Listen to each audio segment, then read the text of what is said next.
Hello guys, इस video में हम बात करेंगे लिवर पैथोलॉजी के एक टॉपिक के बारे में, विल्सन डिजीज। देखो, विल्सन डिजीज बात करने से पहले मैं एक नॉर्मल पैथोलॉजी बताना चाहता हूँ लिवर के अंदर क्या होता है। सिंपल सा देखो, जैसे ये लिवर है, ठीक है। इस लिवर में क्या होगा, लिवर के अंदर कॉपर है, ठीक है। और लिवर में एक कंपाउंड होता है जिसको हम बोलते हैं एपोसी। ये एपोसी कंपाउंड क्या होता है, इस कॉपर के साथ कंबाइंड होता है और कंबाइंड होकर ये किसका फॉर्मेशन करता है, सेरुलोप्लाज्मिन का फॉर्मेशन करता है, ठीक है। जब ये इसके साथ कंबाइंड होगा तो किसका फॉर्मेशन करेगा, ये करेगा सेरुलोप्लाज्मिन का।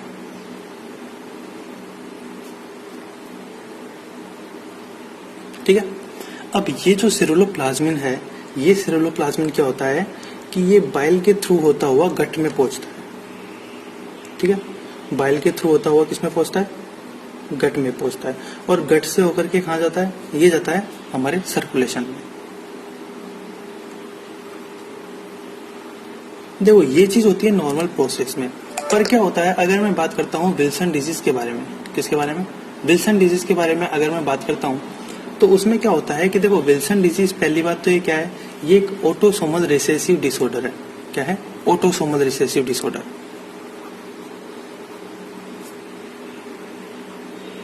ऑटोसोमल रिसेसिव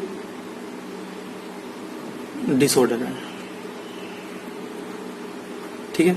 इसमें क्या होता है, सिंपल सी बात है, इसके अंदर जो क्रोमोसोम नंबर 13 होता है उस पर क्या होती है, एक जीन प्रेजेंट होती है जिसको हम बोलते हैं ATP7B gene.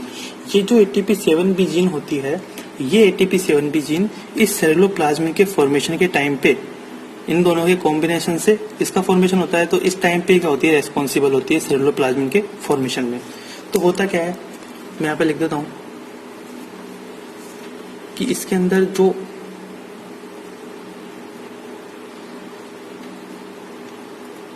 Mail functioning of chromosome number 13, तो जो 13 नंबर का क्रोमोसोम होता है, इसका काम करने का तरीका क्या होता है, खराब हो जाता है। तो इस पर क्या होती है, इस पर ये जो प्रेजेंट ATP7B जीन है, इसमें भी क्या होगा, डिफेक्ट पैदा हो जाएगा, ठीक है।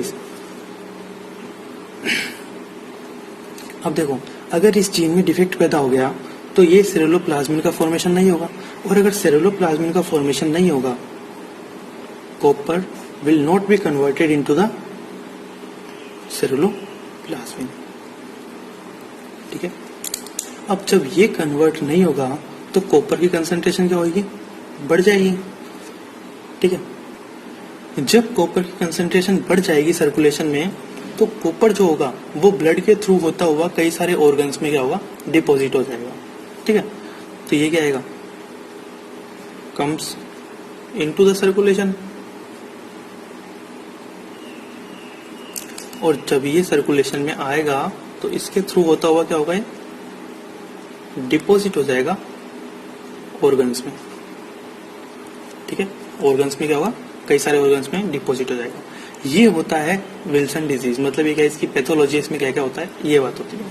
अब मैं बात करता हूँ कि विल्सन डिजीज, जो पेशेंट के अंदर विल्सन डिजीज होती है उसमें क्या क्या साइन और सिम्टम्स होते हैं, क्या क्या बातें होती है, उनके बारे में हम बात करते हैं।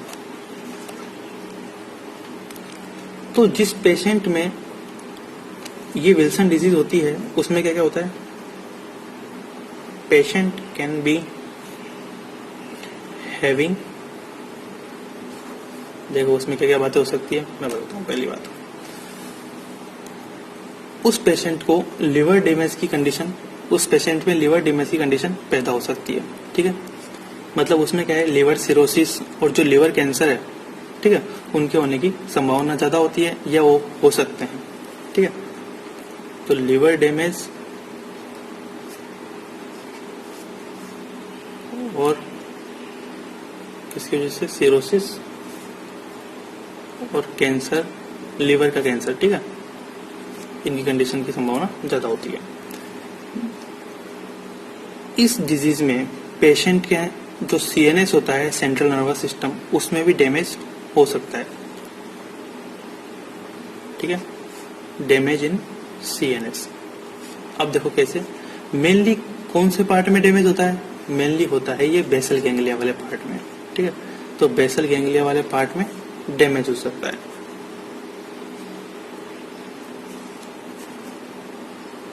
अब देखो, जो बेसल गैंग्लिया अगर डैमेज होता है तो इससे क्या पैदा होता है, तो इससे दो चीजें पैदा होती है। अगर बेसल गैंग्लिया डैमेज हुआ तो उससे हेपेटोलेंटिकुलर डीजनरेशन पैदा होगा। क्या होगा, हेपेटोलेंटिकुलर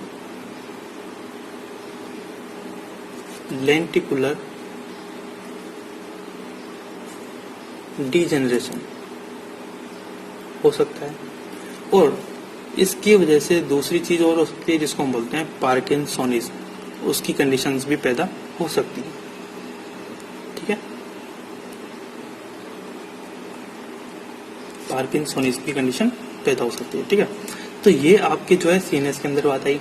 अब अगर मान लो मैं बात करता हूँ कि कॉपर की कंसंट्रेशन बढ़ी, और कॉपर अगर सपोज दैट किसमें डिपॉजिट हुआ, ब्रेन के अंदर डिपॉजिट हुआ, तो उससे क्या होगा। अगर सपोज दैट ये कॉपर है, कॉपर डिपॉजिट हुआ किसमें, ब्रेन में, CNS का ही पार्ट है ये भी, ठीक है। अगर ये ब्रेन में डिपॉजिट हुआ पेशेंट के, तो क्या होगा, इसकी वजह से जो ब्रेन के अंदर एस्ट्रोसाइट्स होती है, आपने पढ़ा होगा एस्ट्रोसाइट्स, माइक्रोग्लिया, ओलिगोडेंड्रोसाइट्स, इनके बारे में। तो जो एस्ट्रोसाइट्स होती है उनके डैमेज होने की कंडीशन बढ़ जाती है, मतलब वो क्या हो सकती है, डैमेज हो जाती है, ठीक है। लीड्स टू एस्ट्रोसाइट डैमेज, ठीक है। अब देखो, ये एस्ट्रोसाइट जब डैमेज होती है तो ये किस में कन्वर्ट हो जाती है, ये कन्वर्ट हो जाती है एल्जाइमर टाइप 2 सेल के अंदर। और ये नीट पीजी में क्वेश्चन पूछते हैं कि एल्जाइमर टाइप 2 सेल जो है किस डिजीज से रिलेट करती है। अब देखो, नाम से ऐसा लग रहा है कि एल्जाइमर टाइप 2 सेल ये हो सकती है यार कि एल्जाइमर के अंदर प्रेजेंट हो, बट ऐसा नहीं होता। ये जो सेल्स हैं ये एल्जाइमर के अंदर प्रेजेंट नहीं होती है, ठीक है, क्लियर।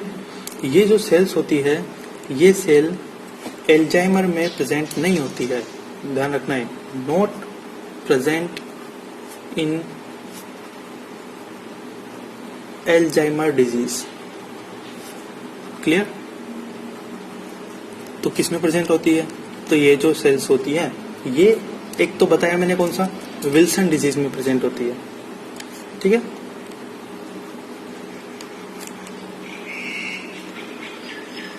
विल्सन्स डिजीज में पैदा हो सकती है। और दूसरा कौन सा,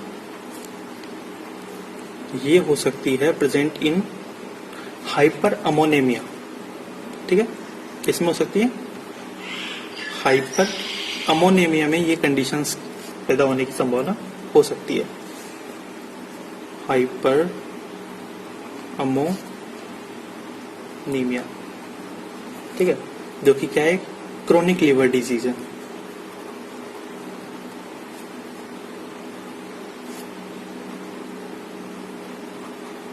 क्लियर गाइस, समझ आ गया तक। अब मैं बात करता हूं, अगर सपोज दैट ये ब्रेन में हमने डिपॉजिट करा दिया कैल्शियम को, कॉपर को, अगर मान लो ये कॉपर आई में जाकर के डिपॉजिट होता है तो क्या क्या कंडीशंस पैदा होती है वो देखते हैं, ठीक है।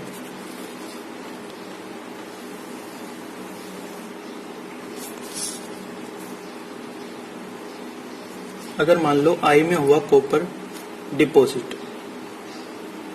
तो उससे क्या होगा, आई के कौन से वाले पार्ट में स्पेशली कॉपर डिपॉजिट हुआ, जो कॉर्निया वाला पार्ट होता है, उस कॉर्निया वाले पार्ट में क्या होता है, एक स्पेशल जगह, कौन सी, डिसेंट मेम्ब्रेन, ठीक है। डेसमेंट मेम्ब्रेन जो होती है, डेसमेंट मेम्ब्रेन में कॉपर जाके डिपॉजिट हो जाता है इस कंडीशन में, ठीक है। तो कॉर्निया के अंदर कौन सी जगह, इन डेसमेंट मेम्ब्रेन में, ठीक है। जब ये डेसमेंट मेम्ब्रेन में जाके डिपॉजिट हो जाता है तो इससे एक रिंग का फॉर्मेशन होता है, और ये नाम आपको याद रखना पड़ेगा, जिसको बोलते हैं केसर फेस्टर रिंग, ठीक है, ये नाम इंपॉर्टेंट है, ये नाम ध्यान रखना। केसर फिस्टल रिंग, ठीक है। बट जो कॉपर होता है जब कॉर्निया में जाके डिपॉजिट हुआ और इसका फॉर्मेशन किया रिंग का, तो इसके अंदर एक चीज ध्यान रखना, इस कंडीशन में विजन में कोई डिफेक्ट पैदा नहीं होता, ठीक है। ऐसा नहीं है कि विजन में कोई डिफेक्ट पैदा हो जाएगा, ठीक है। तो डज नॉट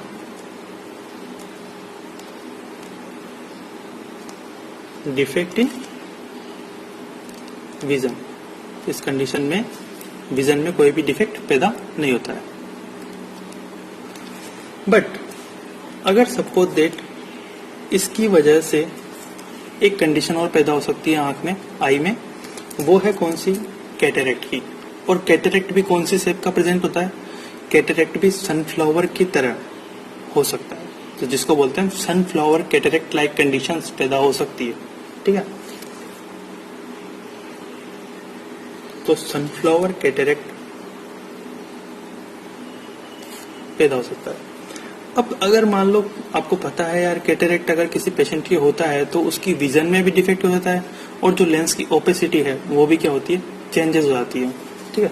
तो इस कंडीशन में अगर ये ऑक्यूर हुआ पेशेंट में सनफ्लावर कैटरेक्ट, तो उसके अंदर ओपेसिटी ऑफ लेंस और डिफेक्ट इन विजन, ठीक है। ये दो कंडीशंस पैदा हो जाएगी, ठीक है। ओपेसिटी क्या होगी? चेंज हो जाएगी, या ओपेक हो जाएगा लेंस, और क्या होगा? विजन में चेंज आ जाएगा, ठीक है। अब मैं बात करता हूं इसके डायग्नोसिस के बारे में, क्लियर। देखो गाइस, आपको डायग्नोसिस में ज्यादा कुछ याद करना नहीं है, मैं डायग्नोसिस की बात करता हूँ यहाँ पे, ठीक है। डायग्नोसिस का सही ना, तो जब कॉपर की कंसंट्रेशन बढ़ेगी तो नॉर्मल सिंपल सी बात है कि कॉपर क्या होगा? यूरिन के अंदर आएगा ज्यादा मात्रा में। जब ज्यादा अमाउंट में ये यूरिन के अंदर आएगा, ठीक है, तो उसको हम एस्टिमेट कर सकते हैं, क्लियर। पहली बात, इंक्रीज यूरिन कॉपर, ठीक है। और ये जो है मोस्ट स्पेसिफिक टेस्ट है विल्सन डिजीज के लिए,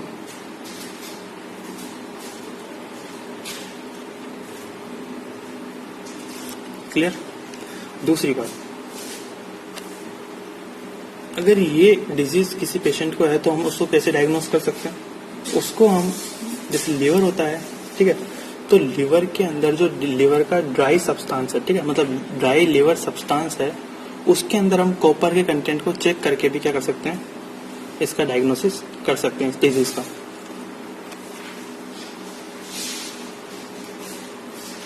estimate copper content in the dry liver substance, clear। अगर मान लो 1 ग्राम in 1 gram of dried liver tissue, अगर आपने मान लो लीवर का ड्राई पार्ट लिया, ठीक है, तो अगर ड्राई लीवर सब्सटेंस के अंदर 1 ग्राम में, ठीक है, 1 ग्राम में अगर कितना 250 माइक्रोग्राम कॉपर से ज्यादा है, तो हम बोलेंगे कि उस पेशेंट को जो है विल्सन डिजीज है, ठीक है। ये सबसे इंपॉर्टेंट है इसके लिए, इस विल्सन डिजीज में सबसे इंपॉर्टेंट डायग्नोसिस है ये, क्लियर।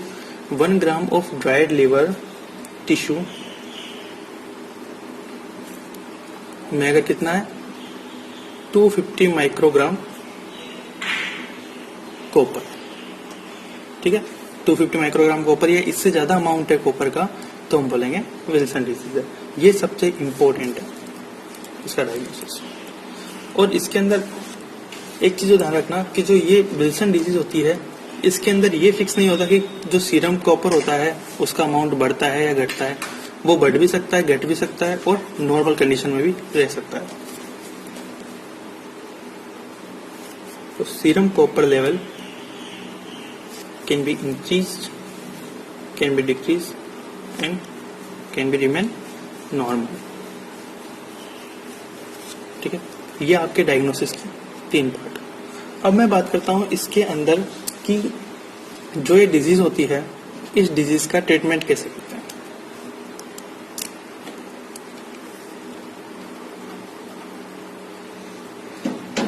ठीक है, देखो ट्रीटमेंट के लिए एक तो क्या होता है, कॉपर की कंसंट्रेशन क्या हुई, बढ़ गई। अब कॉपर की कंसंट्रेशन इसमें बढ़ती है तो इसका मतलब हमें कॉपर का जो एब्जॉर्प्शन है वो क्या करना पड़ेगा, कम करना पड़ेगा, कॉपर का अमाउंट कम करना पड़ेगा। ठीक है, तो हम क्या करते हैं, पहली बात तो मैं बताता हूं कि देखो कॉपर का जो एब्जॉर्प्शन होता है ये किस पे डिपेंड करता है। देखो गट के अंदर जो कॉपर का एब्जॉर्प्शन होता है ना, ये एक ट्रांसपोर्टर पे डिपेंड करता है जिसको हम बोलते हैं DMT1 ट्रांसपोर्टर, डिपेंड अपॉन एक ट्रांसपोर्टर। ठीक है, एक ट्रांसपोर्टर पे डिपेंड करता है जिसको हम बोलते हैं DMT1। DMT1 की full form divalent metal transporter 1। ठीक है, और ये जो DMT1 है ये कौन सी जगह पे प्रेजेंट होता है JIT में, ये प्रेजेंट होता है ड्यूडेनम वाले पार्ट में। क्लियर, तो ड्यूडेनम वाले पार्ट में कॉपर का एब्जॉर्प्शन होगा और किसके थ्रू होगा, किसके ऊपर डिपेंड होगा, वो होगा DMT1 ट्रांसपोर्टर। ठीक है,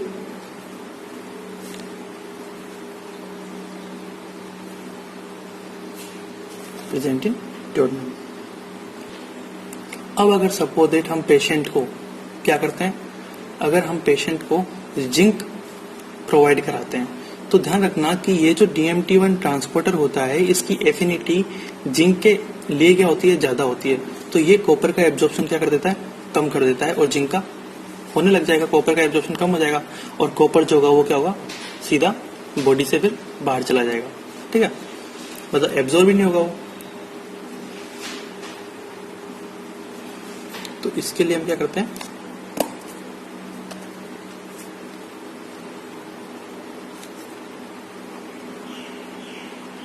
जिंक प्लस देते हैं। ठीक है, तो ये करता है कॉपर का अपटेक या फिर हम बोलेंगे कॉपर का एब्जॉर्प्शन,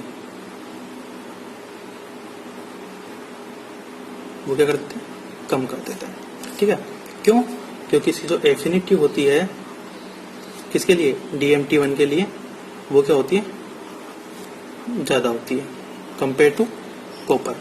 और दूसरा आप क्या कर सकते हो कि इसके अंदर इस डिजीज में आप पेशेंट को D-पेनिसिलामाइन भी दे सकते हो, D-पेनिसिलामाइन। ठीक है, इस गिवन। क्यों, क्योंकि जो पेनिसिलामाइन होता है ये क्या है, कॉपर किलेटर है। कॉपर किलेटर है तो ये जो कॉपर है इसको क्या कर देगा, अपने साथ बांध लेगा। ठीक है, तो ये आपके ट्रीटमेंट हो गया, ये आपके कंप्लीट टॉपिक जो है विल्सन डिजीज में वीडियो। ठीक है, thank you guys watching for this video. If you like this video then please subscribe our channel and please share it and like the video. Thank you.